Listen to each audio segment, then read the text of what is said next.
not the only one with war stories. I've got a few of my own. I got my license in 2003, and I went to Dootson School of Trucking, and most people who were around Southern California in the 80s and 90s remember Dootson, because there was a woman named Debbie Dootson, and she was she was on all of the commercials, and I don't actually remember the commercials, but everybody else seems to.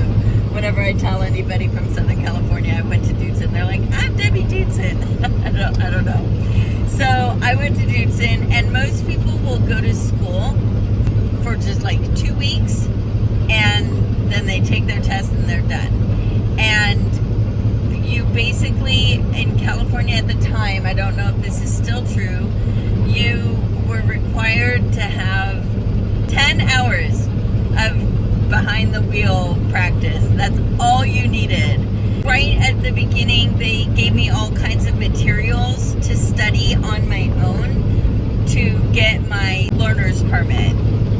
And just like with a car, just like when you're learning how to drive a car, you take the written test, and then you have your learner's permit, and now you're allowed out on the road so that you can practice, so that you can take your drive test later on and get your actual license. I did mine a little differently. They were open. They weren't open on Sundays. They were open on Saturdays. So, and I worked a 9-to-5 job, so I only went on Saturdays. So it took me quite a few weeks, because I was only allowed to do 1 hour a day.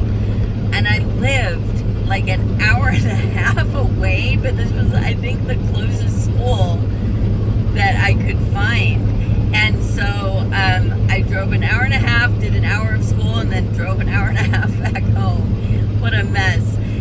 So, of course, back then, automatics were just starting to come out. And so it was definitely not the thing to test in an automatic.